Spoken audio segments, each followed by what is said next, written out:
Muito bem. Bom dia a todos os seres vivos presentes aqui nessa sala virtual do Google Meet. Voltamos, portanto, para o nosso encontro e darmos continuidade, portanto, ao plano de aula. E hoje, depois de encerrarmos, portanto, o capítulo referente à teoria da prova e provas em espécies, prevista pelo plano de curso dessa disciplina, Teoria do Processo Penal, hoje iniciamos, portanto, o tratamento acerca do tópico intitulado Prisão em Flagrante e Medidas Cautelares Pessoais. Então, aqui nós veremos, por exemplo, as categorias de prisão existentes no ordenamento processual penal brasileiro. Essas prisões, portanto, no que se refere a conceito, definição, critérios para decretação, revisão dessas prisões, enfim.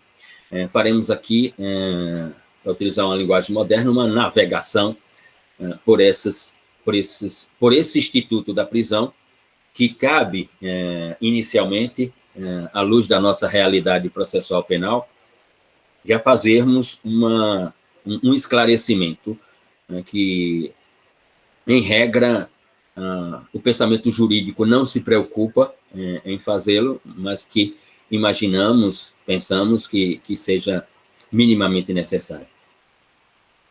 Até 2011, 2010, 2011, a jurisprudência do Supremo Tribunal Federal, com relação ao inciso 57 do artigo 5º da Constituição, ou seja, a ideia que alguns autores vão chamar de presunção de inocência, e que outros, e nesses outros nos encontramos, nominam de não culpabilidade. O inciso 57 do artigo 5º aufere, portanto, a culpabilidade. E a culpabilidade no Brasil, na teoria constitucional do direito penal e do processo penal, já que culpabilidade tem a ver com a execução de uma pena, originariamente do ponto de vista do sistema finalista do direito penal, ao qual o nosso direito penal é filiado. É só darmos uma olhada, como me referi ontem, no artigo 13 da parte geral do Código Penal Brasileiro, o instituto da denominada conditio sine qua non, condições equivalentes para o crime, e, portanto, a construção do nexo de causalidade pelo princípio da causalidade. Esse dispositivo constitucional, o inciso 57 do artigo 5º, em 2011, tinha uma posição jurisprudencial. Entre 2015 e 2016, o Supremo Tribunal Federal mudou a sua posição jurisprudencial. Antes, era uma posição jurisprudencial de afirmação da força normativa do inciso 57 do artigo 5º da Constituição. Ou seja, a pena privativa de liberdade só pode ser executada com a prolação de uma sentença penal condenatória com o trânsito em julgado. Ou seja, alguém condenado, por uma decisão a qual não cabe mais recurso. Então, essa pessoa tem que ser conduzida ao cárcere, se assim a sentença penal determinar, conforme o quanto da pena. Muito bem. Com a mudança da interpretação jurisprudencial pela Suprema Corte, nós tivemos no Brasil o pensamento jurídico falando de prisão em segunda instância. Essa é a expressão utilizada nos textos jurídicos no Brasil, a prisão em segunda instância. Não existe prisão em segunda instância. Essa expressão, ela é inacreditável. Não há de se falar de prisão em segunda instância. Prisão é um instituto de natureza cautelar, puramente cautelar, e não de decisão de mérito. Quando eu falo de prisão, eu falo de cautelaridade, ou seja, de uma decisão provisória, de uma decisão que se autofundamenta para, efetivamente, diz ela, a decisão, garantir outras questões que eu vou chamar de questões processuais, que envolve investigação e envolve o processo penal. Aí eu falo de prisão. E aí, quando eu falo de prisão, eu falo de prisão em flagrante, eu falo de prisão preventiva, eu falo de prisão domiciliar, que quase não se fala no Brasil, e eu falo de prisão provisória. As três primeiras, flagrante, preventiva e domiciliar, no Código de Processo Penal. A quarta categoria de prisão, a provisória, numa lei específica, que nós vamos ver também. Então, quando eu me refiro ao inciso 57 do artigo 5º da Constituição, à luz daquela posição jurisprudencial que foi reformada recentemente pelo Supremo Tribunal Federal, que voltou à posição anterior, ou seja, de afirmação da força normativa do artigo do inciso 57 do artigo 5º, e que entre 2015, 2016 até agora, 2019, 2020, era a negação da força normativa do inciso 57 do artigo 5º. Quando eu me refiro a esse dispositivo, eu não posso falar de prisão. Eu só posso falar de execução provisória da pena privativa de liberdade, mas não prisão em segunda instância. E aí, mas vocês podem estar dizendo, mas nos livros, nos artigos, enfim, nos textos em geral, nós não encontramos a ideia de prisão, pena, prisão, pena. Veja, são expressões ilustrativas que, do ponto de vista da densidade jurídica, não tem sentido algum. O que eu estou afirmando aqui é a necessidade, a mínima necessidade da produção linguística no campo da argumentação, nessa esfera processual penal na qual nós estamos aqui como uma espécie, como diria Robert Alex, né? Como uma espécie de discussão, como uma espécie de discurso prático geral sobre o direito, já que nós não decidimos nada aqui. Quem decide são os tribunais. Então, os tribunais, segundo a teoria da argumentação de Robert Alex, os tribunais decidem o caso especial. Nós estamos aqui na ideia do discurso prático geral. Mas um discurso prático geral que tem que ter um mínimo de sentido quando formos para o exercício profissional e, portanto, num embate, numa audiência, numa sustentação oral, numa argumentação no tribunal do júri e assim por diante, nesse sentido. Então, essa diferenciação, me parece que ela é minimamente necessária. Quando eu pensar em prisão, na realidade processual penal brasileira, quando eu pensar em prisão, eu penso nessas 4 categorias, ou 4 espécies: flagrante, preventiva, domiciliar e provisória. Né? E olhe né, que a ideia de domiciliar ainda comporta debate dizendo se ela é prisão ou se ela é pena. Né? A pena domiciliar? Não. Veja, pena, as penas admitidas e as penas não admitidas no direito processual penal constitucional brasileiro, elas estão ali no artigo 5º, salvo engano, se eu me equivocar, pode me corrigir abrindo o Google aí, puxando a Constituição. As penas admitidas e as penas não admitidas no direito processual penal constitucional brasileiro, elas estão ali nos incisos 46 ou 47, 46 e 47 da Constituição, ou é 47 e 48. Eu posso ver em seguida, mas quem tiver aí, por gentileza, puxe a Constituição e me corrija nos incisos apontados. Ora, então, eu não posso falar de prisão em segunda instância quando tinha a jurisprudência reconhecendo a execução provisória da pena privativa de liberdade. O inciso 57, ele não fala de prisão e ele nem fala de pena. O inciso 57, ele fala de culpabilidade. Ele é o critério constitucional de base e máximo para se auferir a culpabilidade. Porque, como escreveu Hans Felsen, lá no finalismo penal, a culpabilidade não faz parte dos elementos constitutivos da teoria do delito. A culpabilidade é um pressuposto para a aplicação de uma pena. O que o inciso 57 do artigo 5º está dizendo é que Luciano Nascimento sofreu a prolação de uma sentença penal condenatória que transitou em julgado. Agora, Luciano Nascimento é culpado. Agora, por Luciano Nascimento ser culpado, ele vai cumprir a pena. É isso que o inciso 57 está dizendo. Ou seja, ele tá traduzindo a legalidade do cumprimento de uma pena, ou ele está traduzindo a legalidade da execução de uma pena. Qual é a legalidade do cumprimento ou execução de uma pena? A culpabilidade, ao que alguém seja culpável. Em alguém sendo culpável, e alguém só é culpável no nosso direito com o trânsito em julgado dessa decisão penal condenatória. Se houver recurso ainda, não há que se falar de culpabilidade e, portanto, não há que se falar de cumprimento de pena.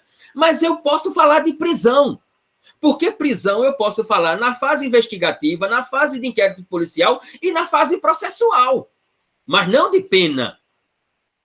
Eu não posso falar de pena na fase investigativa, eu não posso falar de pena no inquérito policial, eu não posso falar de pena durante o processo, eu só posso falar de pena com o trânsito em julgado da sentença penal condenatória. É neste sentido que nos referimos da necessidade mínima de construirmos uma diferenciação na construção dos conceitos. Especificamente aqui. Então, hoje nós iniciamos, portanto, os encontros para que debatermos, para comunicarmos, enfim, para jogarmos ideias aqui sobre o que o Código de Processo Penal traz como flagrância delituosa ou prisão em flagrante, decretação de prisão preventiva, e que é a prisão preventiva, qual o conceito, quando ela é decretada, quando ela pode ser revisada, quando ela pode ser relaxada, enfim. A prisão domiciliar, e depois, no que se refere à legislação extravagante ou à legislação especial, a denominada também categoria de prisão cautelar, nominada de provisória. É nesse sentido que nos referimos. E a partir de hoje, nós vamos, portanto, começarmos essas discussões. Então, vamos lá. Se vamos falar de prisão, então, temos que nos perguntar, o que é prisão?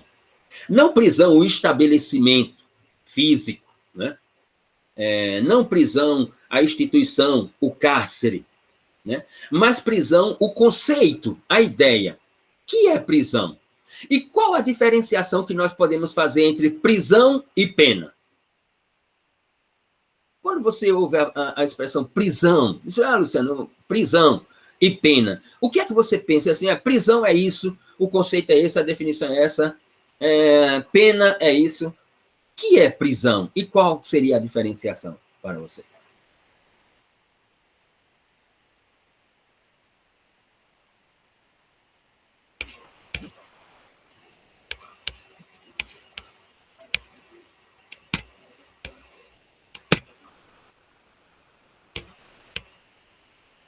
Alguém?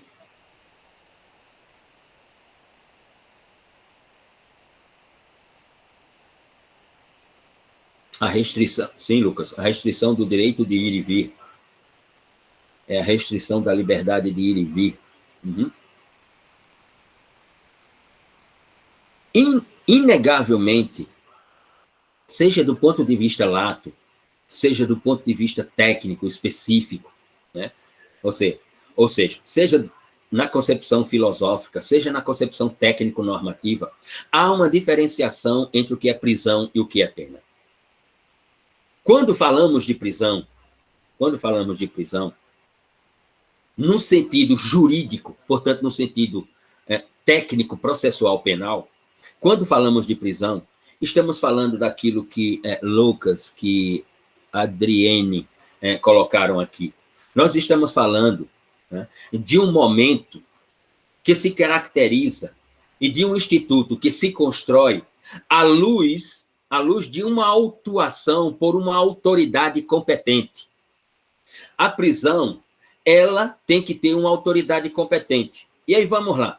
A partir do flagrante, por exemplo, no artigo 301 do Código de Processo Penal, qualquer um de nós aqui é autoridade competente para efetuar uma prisão, desde que observemos que ela seja exigível e necessária à luz do que diz o próprio capítulo sobre a flagrância delituosa, a prisão em flagrante. Ali do artigo 301 e os seguintes, como nós veremos. Ou, se ela não for em flagrante, né, ela pode ser decretada por outra autoridade competente, que aí sim, esse é o Estado juiz. Então, quando falamos de prisão, no sentido jurídico-processual penal, nós estamos falando da privação da liberdade de alguém por uma autoridade competente mediante uma autuação. A ideia de privação da liberdade aqui é liberdade de locomoção. Liberdade, como colocaram aqui Lucas e a Adriene, a prisão é uma das modalidades de pena. Não, eu não interpreto assim, Lucas. A prisão é uma das modalidades de pena. Não. Não interpreto que prisão seja uma modalidade de pena. Porque as penas, como eu disse, taxativamente, elas estão previstas lá na Constituição. E a Constituição não diz que a pena é uma modalidade de prisão. Né? Só para... Vamos esclarecer isso aqui. Deixa eu puxar, então, aqui. Vamos lá. Vou puxar aqui e assim a gente elucida esse ponto colocado por Lucas. Constituição Federal, só para eu não cometer aqui um equívoco. Constituição Federativa da República Federativa do Brasil. Artigo 5º. Aguardar o bendito Google. Tudo bem.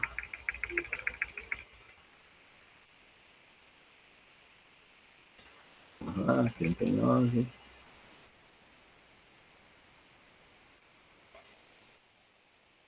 Olha lá. Vamos lá. Não haverá penas, diz o inciso 47 da Constituição. Não haverá penas de morte, salvo em caso de guerra declarada nos termos do artigo 84, inciso 19. De caráter perpétuo, de trabalhos forçados, de banimento e cruéis. Então, essas são as penas. Essas são as penas. Não existem outras que não sejam proibidas. Essas são as penas proibidas, ou seja, não haverá. Então, elas estão proibidas. Aqui, a norma constitucional é uma norma de proibição. Essa sim é uma norma de proibição. Quando a doutrina fala, o artigo 121, matar alguém é uma norma de proibição, é proibido matar alguém. Não, não é proibido matar alguém. A norma está dizendo... Não está escrito, né? Não está escrito no artigo 121 da Paz Especial a seguinte escultura: não haverá homicídio, não haverá morte de alguém por outrem. Não está dizendo isso lá, está dizendo matar alguém. Matar alguém, você vai ser responsabilizado por homicídio. Aí vem o 46, vai e diz: a lei regulará a individualização da pena e adotará, entre outras, as seguintes. Entre outras, as seguintes. Privação ou restrição da liberdade. Privação ou restrição da liberdade é pena. É uma modalidade de pena. Só que privação ou restrição da liberdade aqui como pena, ela se caracteriza por uma decisão de mérito para ser pena. O trânsito em julgado é uma decisão de mérito. Por isso que aqui privação ou restrição da liberdade vai ser pena. Porque essa privação da liberdade ou restrição da liberdade, ela só poderá ser cumprida mediante uma decisão de mérito transitada em julgado. Não é o caso das cautelares. Cautelar não é decisão de mérito. E, portanto, não é pena. É prisão. Ah, é restrição da liberdade, Luciano? É. É privação da liberdade de locomoção? É. Mas não é pena, é prisão. Ela é prisão. Perda de bens, multa, prestação social alternativa e suspensão ou interdição de direitos. Portanto, aqui eu tenho, no 46 e no 47, as previsões sobre penas permitidas e penas não permitidas no direito brasileiro. Artigo 5º, incisos 46 e 47. Diga lá, Lucas. Só para deixar confirmado, professor, então, assim, na sua interpretação, né? Então, nem todas as espécies de prisão são modalidade de pena. Mas sim. Apenas aquelas que são classificadas a partir da... São aquelas que são impostas a partir da decisão transitada em julgado. Exatamente. Na minha interpretação, se alguém teve a restrição, né, ou a vedação da sua liberdade por uma decisão que não é de mérito, isso é prisão. Se alguém teve a restrição ou a vedação da sua liberdade por uma decisão de mérito, isso é pena. E decisão de mérito para cumprimento de pena, à luz do direito processual penal constitucional brasileiro, do inciso 57 do artigo 5º da Constituição, só existe uma decisão de mérito, aquela que transita em julgado. E aí, alguém vai cumprir pena, e não prisão. Alguém vai cumprir pena. Agora, se a decisão ela foi tomada em fase de investigação, se ela foi tomada durante o inquérito policial, se ela foi decretada durante o processo penal, ou seja, no desenvolvimento da teoria dos procedimentos jurídicos, de apresentação de prova, produção de prova, conjunto probatório, se ela foi decretada na fase processual, ela é prisão. Nesses 3 momentos, ela é prisão. Investigação, inquérito policial e processo penal, ela é prisão e não pena, na minha interpretação. Se ela... Diga, Lucas. Mas ainda não seria correto afirmar que, ainda que não fosse depois de uma decisão transitada em julgado, não seria correto afirmar que ainda seria uma sanção, não? Vendo sim, não, a teoria sim. Pelo... Sim, ela é uma forma de sanção, mas ela é uma forma de sanção não pena. Ela é uma forma de sanção de restrição ou privação da liberdade em uma espécie chamada prisão. Eu tô colocando a minha posição. A doutrina não pensa assim. Né? A doutrina faz a diferenciação entre prisão, prisão-pena, pena, faz toda essa diferenciação. Eu estou dizendo que, sob a minha observação, do ponto de vista técnico, processual, penal, e até do ponto de vista lato-filosófico, cabe perfeitamente uma diferenciação. Por exemplo, quando o Supremo estava com a posição jurisprudencial de reconhecer a execução provisória da pena privativa de liberdade, você lia os textos e os autores estavam falando a prisão em segunda instância. Não tem prisão em segunda instância. Leia o Código de Processo Penal e veja o que é que o Código de Processo Penal coloca como prisão. Vamos ao Código de Processo Penal. Vamos lá. Decreto 3689. Chegamos, então, decreto 3689 de 41. Vamos lá. Capítulo 2. Né? Antes, vamos lá.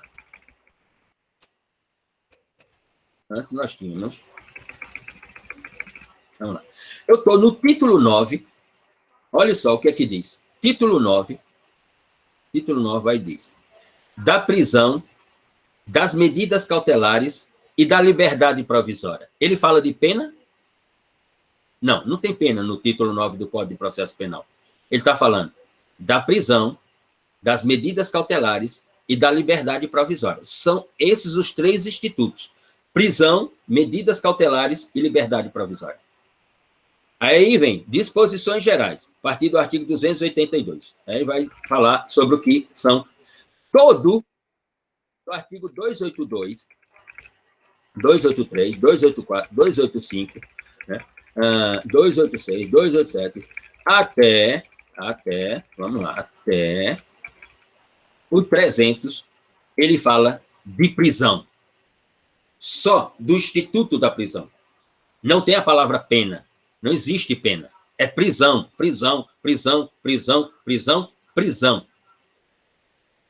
Do 301 ao 312, do 301 ao 300, desculpe, do 301 ao 310, ele fala da prisão em flagrante. Prisão em flagrante. E disciplina o que é prisão em flagrante. Do 311 ao 316, ele fala da prisão preventiva. E o 317, é inaugurado com o Instituto da Prisão Domiciliar, até o 318. 317 e 318, formado por 318A, 318B, trazido pela Lei 13.769 de 2018, fala de prisão domiciliar. Então, o Código de Processo Penal, trata sobre prisão. E aí, quando fala de prisão, é prisão cautelar. Quando fala de prisão, é prisão em flagrante, preventiva, domiciliar. Depois fala das medidas cautelares. E depois vai falar da prisão, da liberdade provisória. Ou seja, como é uma prisão, toda prisão, toda e qualquer prisão comporta um requerimento, um pedido de liberdade provisória. Toda e qualquer prisão comporta um pedido de relaxamento da prisão. Toda e qualquer pena não comporta um requerimento ou um pedido de relaxamento da pena. Você vai ter que cumprir a pena. Aqui está a diferenciação técnico-processual penal. Quando eu falar de prisão, estarei falando de um instituto. Quando eu falar de pena, estarei falando de outro. Porque há critérios objetivos para a decretação da prisão e critérios objetivos para se executar e cumprir a pena, que são totalmente diferentes.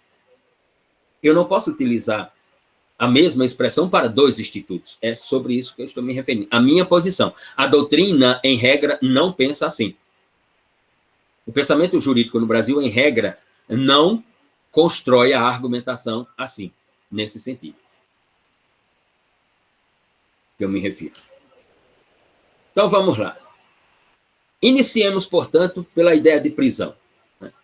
Prisão, do ponto de vista técnico-processual penal, é, portanto, um instituto de natureza processual penal nas mãos de uma autoridade competente para decretar a privação da liberdade de locomoção de alguém. Ou seja, prisão é o instituto processual penal sob a faculdade de uma autoridade, que pode ser alguém do povo ou a autoridade Estado-juiz, para negar o direito fundamental de alguém de ir e vir. Negar esse direito fundamental de alguém de ir e vir provisoriamente. Provisoriamente. Sob critérios objetivos por tempo determinado. Assim se tem, portanto, a restrição ou a privação da liberdade de locomoção de alguém. Isso é prisão. Mas o artigo 301 fala de prisão em flagrante, inaugurando, portanto, o Instituto da Prisão em Flagrante. Quando eu falo de prisão em flagrante, trazida pelo Código de Processo Penal, do artigo 301 ao 310, Eu estou falando daquilo que o pensamento jurídico constrói o conceito na expressão denominada de flagrância delituosa. Pergunta: o que é a flagrância delituosa? O que é que eu interpreto como flagrância delituosa? Trazida pelo próprio artigo 301 e pelos próprios artigos 301 e 302 do Código de Processo Penal. Portanto, quando falo de flagrância delituosa ou de prisão em flagrante no Código de Processo Penal brasileiro, é falar de que o diploma traz a regulação da prisão em flagrante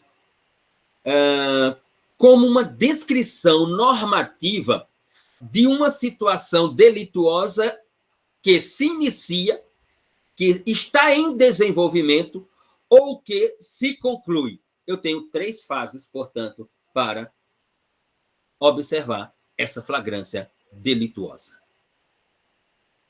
seja,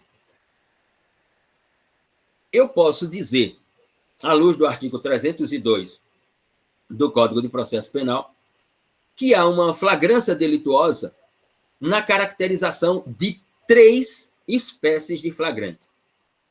Ou seja, normativamente previstos,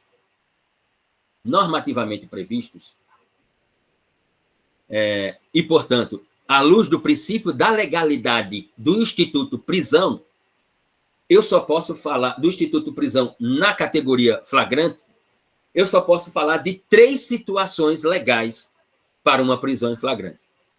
A doutrina vai elencar outras, mas elencar outras no sentido de que elas não são legais, mas que, do ponto de vista da praxe, elas acontecem. Então, quando eu falo de flagrância delituosa, eu vou para o artigo 302 do Código de Processo Penal, vou para o artigo 302 do Código de Processo Penal, e falo, portanto, daquilo do que, no 302, os incisos 1 e 2 chamam de flagrante próprio, que é aquela autuação policial. O policial está ali, alguém não percebe a presença das forças de ordem, de natureza ostensiva, por exemplo, a polícia militar, e adentra um negócio com uma arma assaltando uma pessoa que está no caixa. O policial observa aquilo e autua em flagrância delituosa própria, no momento da prática do delito. No momento em que o sujeito ativo do delito inicia a ação e desenvolve, e está para desenvolver a ação. Abrindo parênteses. Porque estamos escrevendo sobre isso. Por exemplo, ao dar voz de assalto, iniciou a ação. O conceito de ação de direito penal é estabelecido, o conceito de ação no processo penal é estabelecido. O conceito de ação nas ciências criminais é aquele construído por Aristóteles, desenvolvido por Leipzig, na Alemanha, depois é o que é o adotado. Mas nós entendemos, por exemplo, a linguagem como ação. Isso não existe.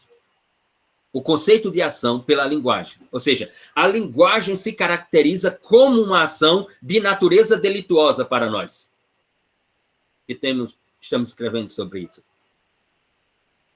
Então, ele deu voz, iniciou a ação, aí vamos saber, o crime é material, é formal, se o crime é material, existe um resultado. Mas aqui eu já tenho aquilo que se chama flagrância delituosa própria, prevista nos incisos 1 e 2 do artigo 302 do Código de Processo Penal.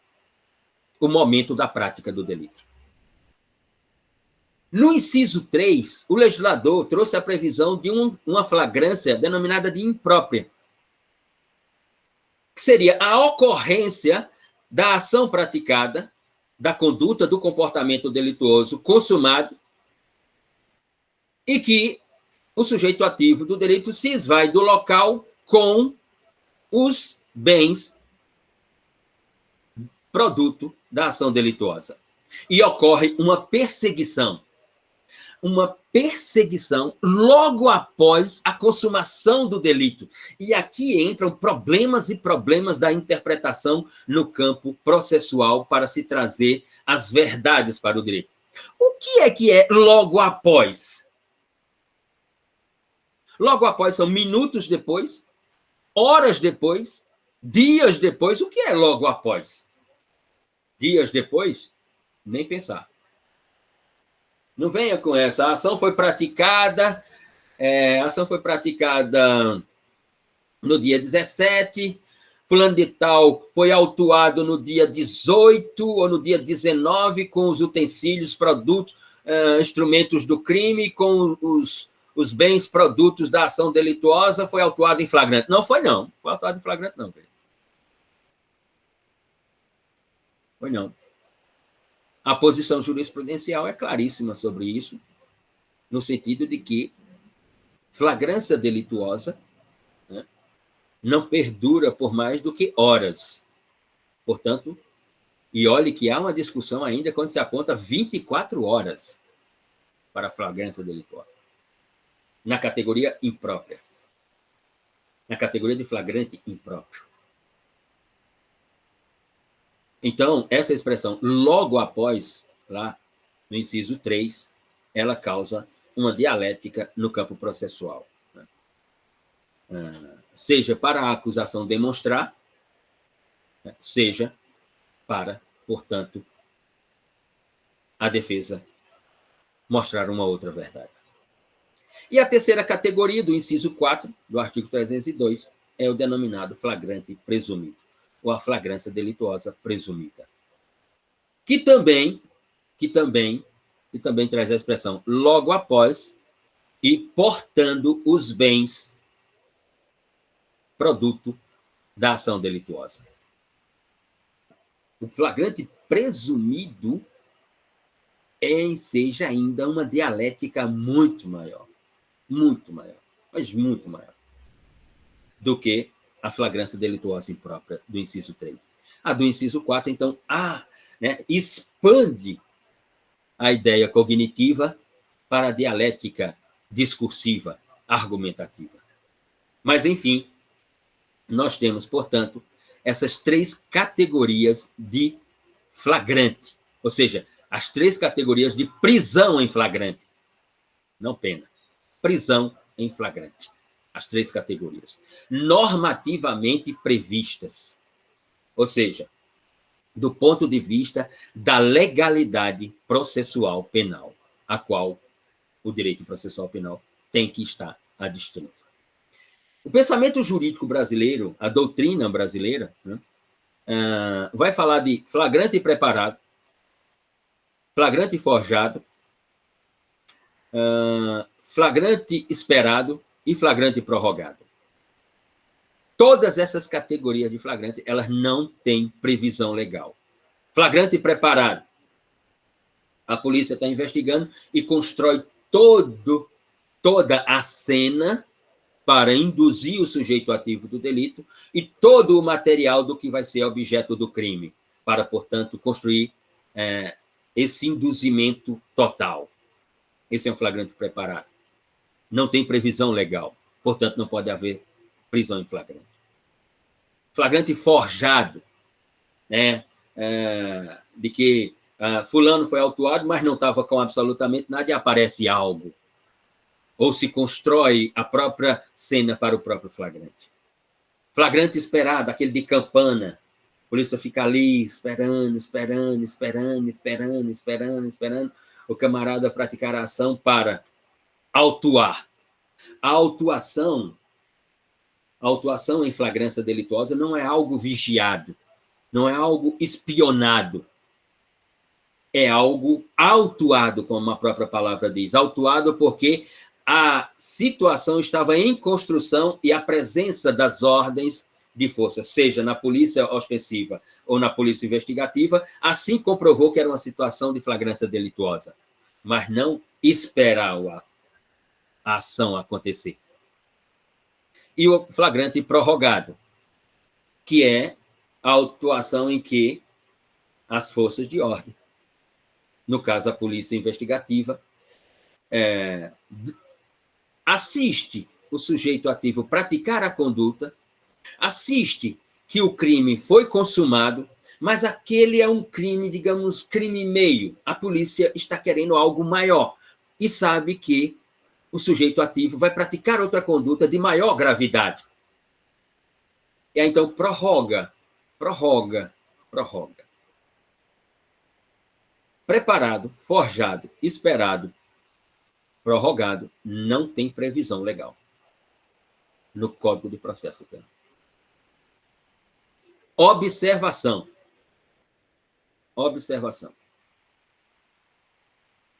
Tá calor da porra hoje. Observação. Diz o artigo 206 do Código de Processo Penal: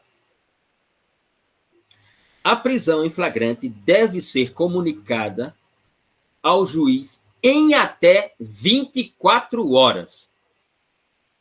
Diz o 306. A prisão em flagrante deve ser comunicada ao juiz em até 24 horas pela autoridade que autuou, que realizou a prisão. A autoridade também tem que comunicar ao Ministério Público e também comunicar à família do autuado ou alguém indicado pelo autuado que agora está sob prisão. E não sob pena, sob prisão. O 306 diz isso. Veio a Lei 13.964. Veio a Lei 13.964 de 2019, denominada de pacote anticrime. E ela diz o quê?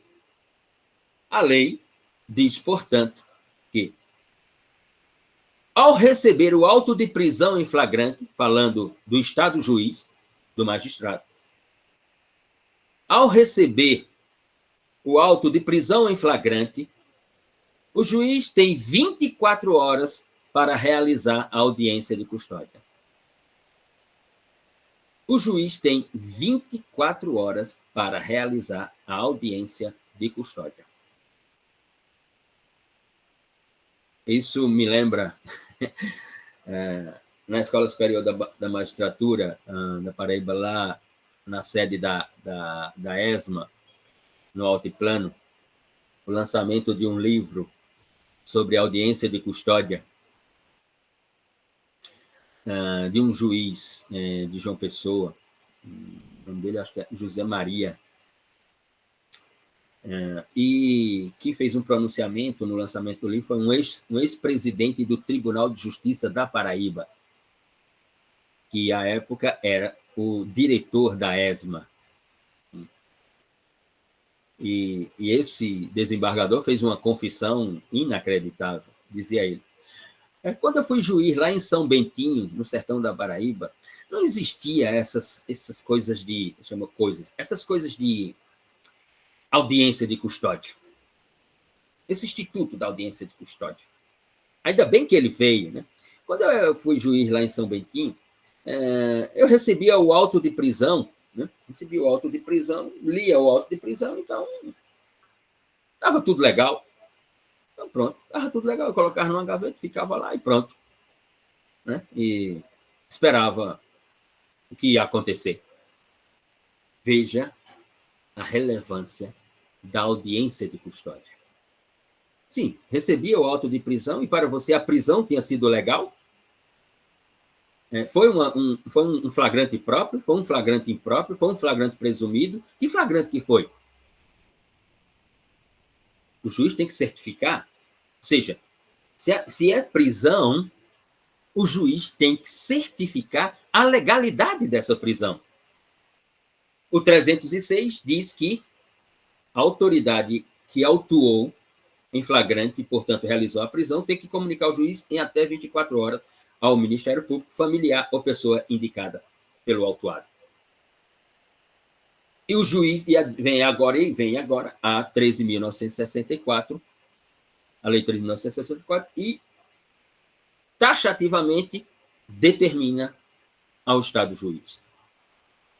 Recebido o auto de prisão em flagrante, terá até 24 horas para, portanto, realizar a audiência de custódia. Se formos lá no artigo 303, verificaremos que ele vai tratar de crime permanente. Vou até ler a expressão do artigo 303. Deixa eu puxar aqui. 303. Nas infrações permanentes, entende-se o agente em flagrante delito enquanto não cessar a permanência. Vou ler novamente, pessoal. Nas infrações permanentes, entende-se o agente em flagrante delito enquanto não cessar a permanência.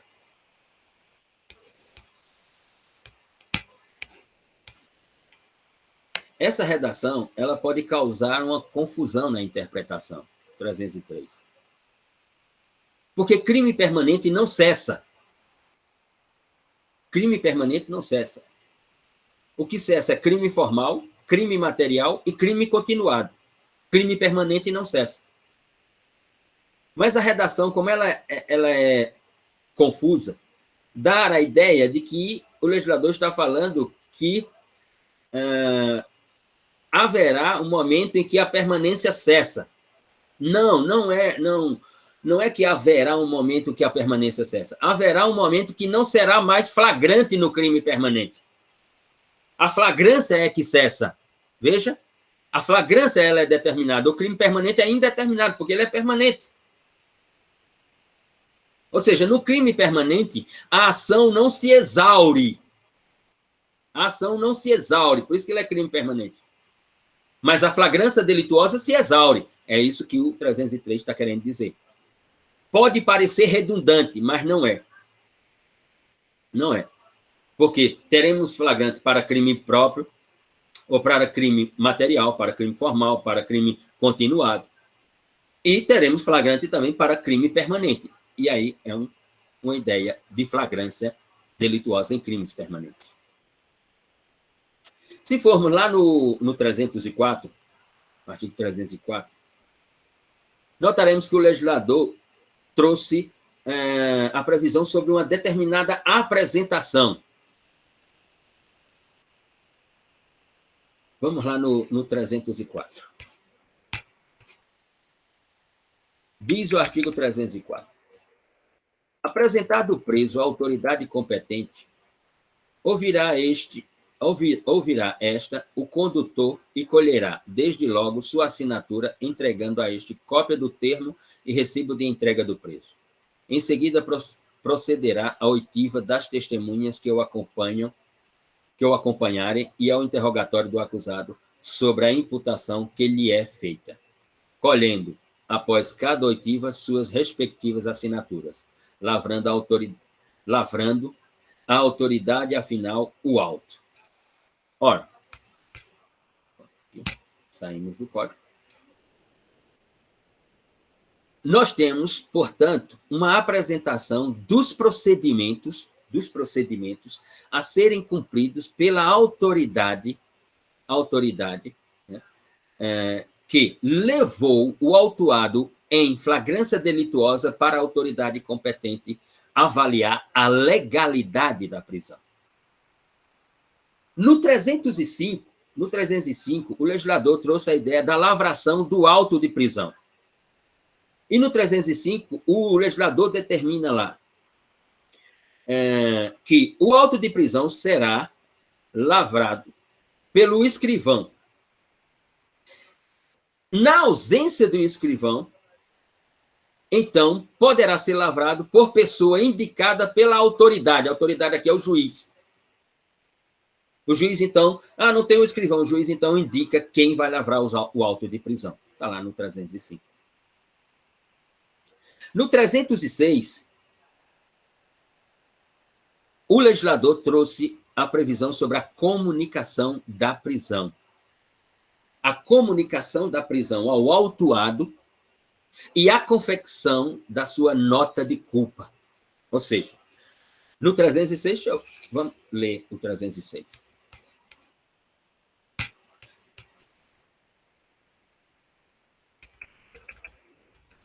Não há... 306, papá. A prisão a prisão de qualquer pessoa e o local onde se encontra serão comunicados imediatamente ao juiz competente, ao Ministério Público e à família do preso ou pessoa indicada. Isso em até 24 horas após a realização da prisão, que o autuado será encaminhado ao juiz competente com o auto de prisão em flagrante e, caso o autuado não informe o nome de seu advogado, cópia integral para a Defensoria Pública, se ele não tiver advogado constituído. No parágrafo 2º, na ideia do mesmo prazo, será entregue ao preso, mediante o recibo, a sua nota de culpa assinada pela autoridade judiciária, com o motivo da prisão, o nome do condutor e das testemunhas, ou seja, a lavração do auto de prisão pelo Estado juiz. No 307, o legislador vai esculpir uma previsão que ela pode ser interpretada como o ato de presença da autoridade ou a ideia de contra o exercício. No artigo 307, deixa eu voltar lá, diz o legislador, quando o fato for praticado em presença da autoridade, ou seja, quando a conduta, a ação for praticada em presença da autoridade, ou contra esta, que ela for a vítima, o ofendido, no exercício de suas funções, né, no exercício funcional, constarão do auto a narração deste fato, a voz de prisão, as declarações que fizer o preso e os depoimentos das testemunhas, sendo tudo assinado pela autoridade, pelo preso e pelas testemunhas, remetido imediatamente ao juiz a quem couber tomar conhecimento do fato delituoso. Se não for a autoridade que houver presidido o auto. Muito bem. No 308, nós temos a previsão sobre a ausência de autoridade no lugar. Ou seja, no 308, o legislador diz que, se não tiver autoridade competente no lugar, para, portanto, examinar, avaliar a legalidade da prisão e praticar os procedimentos estabelecidos pelos critérios normativos do Código de Processo Penal, então, conduz-se o autuado para uma autoridade que esteja mais próxima, para um outro local, para um outro município, outra cidade, outra comarca, enfim, onde houver uma autoridade, Estado, juiz mais próxima, diz o artigo 308, lá do Código de Processo Penal. No 309, a normativa ela vai falar sobre a ideia ou pensamento ou a situação fática do caso de liberdade após lavrar o auto de prisão. Veja, novamente, como é prisão, né? Como é prisão, há duas expressões, vamos lá para o 309. Como se trata de prisão,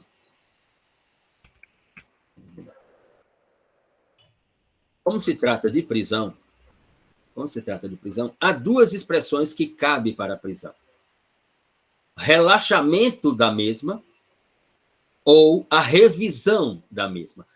Como é prisão, cabe-se duas expressões, relaxamento ou revisão da prisão. O 309, a Escritura diz, se o réu se livrar solto, deverá ser posto em liberdade, pois, depois de lavrado o auto de prisão, em flagrante. Cabe liberdade, cabe relaxamento de liberdade. Em outro momento, como nós veremos mais adiante, caberá revisão da legalidade dessa prisão, da necessidade dessa prisão, da exigência dessa prisão, e se não se constatar, portanto, o relaxamento da prisão. Nesse sentido. No artigo 310, o Código traz os prazos. E aqui uma das questões mais dramáticas em matéria de prisão. Ou seja, em termos de cumprir os prazos.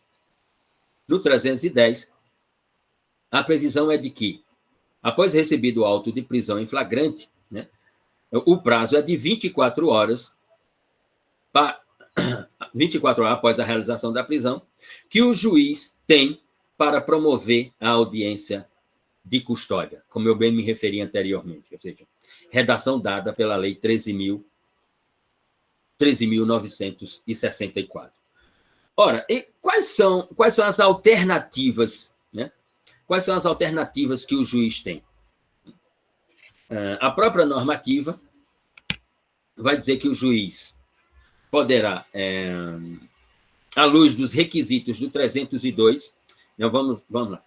O juiz poderá, ao receber o auto de prisão, em até 24 horas, para avaliar a legalidade da prisão, ele poderá relaxar essa prisão, por entender que ela não é uma prisão legal, falta justa causa para essa prisão, por entender que ela não é necessária, ele poderá relaxar a prisão, com ou sem fiança. Ele poderá converter a prisão em flagrante em preventiva. E aqui é um dos dramas que os advogados mais debatem. Por quê? Veja, as prisões cautelares, as medidas cautelares, as prisões que se caracterizam como medida cautelar, né? A prisão preventiva, a prisão provisória, né? A prisão domiciliar, elas devem ser utilizadas, como dizem alguns na doutrina, sob o manto da excepcionalidade. Ou seja, a restrição ou a vedação da liberdade de ir e vir, ou liberdade de locomoção individual, ela deve ser algo excepcional. A prisão ou a pena, elas devem ser exceção no rito e nos procedimentos de avaliação pelo Estado juiz. Ou seja, a regra é a liberdade individual. A restrição ou vedação na forma de prisão ou de pena é a excepcionalidade. E especificamente no campo da prisão e das medidas cautelares, ela é a excepcionalidade por excelência. Essa ideia da construção de um modus operandi nos atos judicantes ou no exercício da jurisdição de transformar prisão em flagrante em preventiva sem observar os critérios, ou seja, não é flagrante, já vou decretar a preventiva, já fica aí mesmo. Não! Não! Para se chegar a esse estágio de que a prisão em flagrante enseja uma conversão em preventiva, é preciso ir para os critérios da preventiva. Para os critérios da prisão preventiva. Mas vamos lá. O juiz poderá relaxar a prisão com ou sem fiança, converter em preventiva nos casos em que os critérios objetivos, os critérios constitutivos, normativos, objetivos, assim determinarem.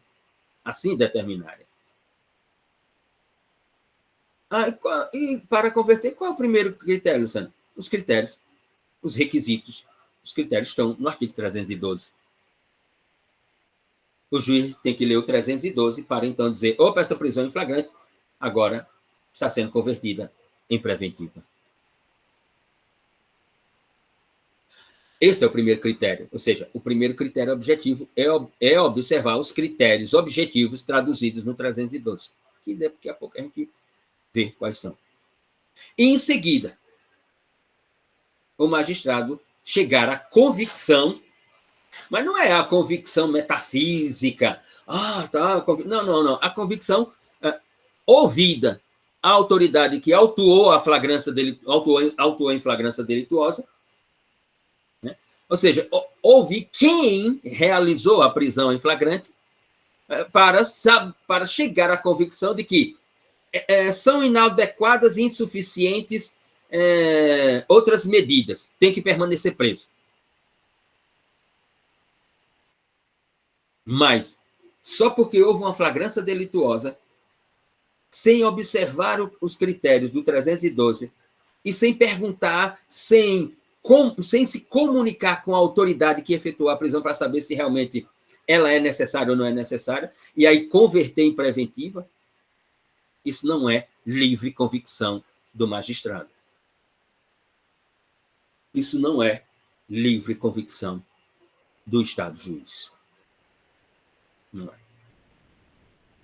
Então, para concluirmos essa primeira parte da prisão em flagrante, a ideia não é outra. A ideia não é outra. Flagrante, eu falo de 3 previsões normativas. Portanto, como 3 espécies legalmente previstas no Código de Processo Penal. Outras 4, que a doutrina aponta, elas não têm legalidade processual penal. Conversão da prisão em flagrante em preventiva, medidas cautelares de restrição ou vedação da liberdade, elas são em caráter excepcional. Elas não podem ser utilizadas rotineiramente. Elas têm que traduzir uma excepcionalidade. Uma excepcionalidade. Autuado em flagrante, qual tempo? 24 horas para levar ao juiz. O juiz, por sua vez, 24 horas para instaurar a audiência de custódia e decidir sobre o quê na audiência de custódia? Na audiência de custódia, o juiz só vai decidir sobre uma única question iuris, como diria Antônio Caixeira Neves, na Faculdade de Direito da Universidade de Coimbra. Só uma question iuris. A legalidade da prisão. Na audiência de custódia, ele vai decidir sobre a legalidade da prisão. Onde ocorreu a prisão? Que horas ocorreu a prisão? Quem efetuou sua prisão? Qual foi a forma de efetuação da prisão mesmo? Não. Mas, rapaz, por que é que você foi furtar a carteira daquela senhora que estava entrando na farmácia? Por que é que você foi fazer isso, rapaz? Audiência de custódia não é o momento para se fazer pergunta de mérito. Pergunta de mérito se faz lá na fase processual, na segunda fase da persecução penal. Ali o juiz, na audiência de custódia, está para decidir se mantém a prisão por ela ser legal ou se relaxa a prisão por ela ser ilegal ou não ter justa causa.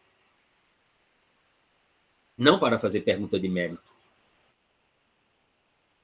Não para querer construir uma pedagogia de não prática do crime pelo sujeito ativo do delito. Não é o momento. Essa pedagogia, a norma é que tem a função, não o magistrado. E pergunta de mérito é feita em outra fase, numa fase processual. Ali, não. Ainda não. Bom, prisão em flagrante, primeira das prisões e medidas cautelares de natureza pessoal que nós vamos ver aqui, né? Do artigo 301 ao artigo 310. Do artigo 311, tirar isso aqui que sempre aparece, o termino não vem no chat. Do artigo 311 ao artigo 316, nós temos o instituto da prisão preventiva como medida cautelar. Como medida cautelar de natureza de restrição ou vedação da liberdade individual ou liberdade pessoal. E aí a pergunta não é outra. Mas o que é uma prisão preventiva? Prisão a gente já sabe. Aqui temos as várias perspectivas para debatermos o que é a prisão. Mas o que é preventiva? O que significa essa palavra na oração normativa? Bom, quando aparece, portanto, a ideia preventiva nesse instituto chamado prisão, eu tenho que ter a ideia, portanto, que a preventiva é uma espécie de prisão, assim como a domiciliar é uma espécie de prisão, assim como a provisória é uma espécie de prisão, e não de pena. Todas as três, assim como o flagrante, a quarta, são espécies do gênero chamado prisão, não pena. Então, se ela é preventiva, essa prisão, Significa dizer que a prisão preventiva, a prisão de natureza preventiva, é um instituto processual penal de caráter de restrição ou vedação da liberdade de locomoção do indivíduo, facultado ao juiz em fase de inquérito policial ou durante a persecução penal ou a segunda fase da persecução penal, que é o processo penal em si, o processo criminal. E os critérios para decretar essa prisão preventiva estão esculpidos objetivamente, taxativamente, no artigo 312. O rol é taxativo, não é enumerativo. Ou o critério para a preventiva está previsto no 312, ou ele não está previsto em lugar nenhum. E não quer dizer que amanhã vai aparecer outro critério. Não, o rol ali é taxativo. Só se vier uma norma, como, por exemplo, veio a 13.964, e reforme o artigo 312 novamente, dizendo assim, olha, agora abrimos o rol para colocar mais, e a partir de então se tornará um rol enumerativo, porque sempre entrará novos requisitos ou novos critérios para a decretação da prisão preventiva. Mas isso até o dia de hoje não existe. Então, quando eu falo de prisão preventiva, eu falo de instrumento processual penal facultado ao juiz na fase de inquérito, na primeira fase da persecução penal, e na fase processual, na segunda fase da persecução penal, do processo penal propriamente dito. Facultado ao juiz, em fase de inquérito ou de processo, para a sua decretação à luz dos critérios objetivos do artigo 312. É o que diz a norma. Mas, e a prisão preventiva, ela vai ser decretada quando? Quando é que a redação do dispositivo já diz. Tem 2 momentos. Só existem 2 momentos. Ou durante o inquérito policial, e, se for durante o inquérito policial, a requerimento do Ministério Público ou da autoridade policial, condutora do inquérito policial, tenho duas personagens que podem requerer, ou que devem requerer, portanto, a decretação da prisão preventiva pelo Estado juiz. Uma é o Ministério Público, membro do Ministério Público, a outra é a autoridade policial, ou em fase processual. E aí, em fase processual, vai depender da natureza jurídica da ação processual penal. Se nós estamos falando de uma ação processual penal pública incondicionada ou condicionada à representação do ofendido, é o Ministério Público, é o membro do Ministério Público que requer ao Estado juiz. Se estamos falando de uma ação penal privada ou queixa-crime, é o querelante, o advogado, o seu defensor, o advogado ou defensor do querelante, que, portanto, requer ao juiz, por exemplo, nos crimes contra a honra, né? Porque entende que o sujeito ativo do delito continua com a prática, né? E que, portanto, aquilo está perturbando, né, a ideia de efetividade da norma denominada de crime contra a honra do artigo 138 ao 145 do Código Penal brasileiro. Então, eu tenho essas 2 situações, portanto, para, observando os critérios do 312, decretar, portanto, a prisão preventiva. Ora, mas também tem o artigo 313. À luz do artigo 313, pode ser decretada, né? Pode ser decretada, e aí não se trata de critério, né? Não se trata de titularidade para requerer ou pedir a decretação da prisão, mas se trata da modalidade tipológica ou da categoria tipológica que enseja a decretação da prisão preventiva. Mas aí, sobre essa parte, a partir do artigo 313, nós falaremos no próximo encontro que teremos, que será o último encontro da próxima segunda-feira, dia 27.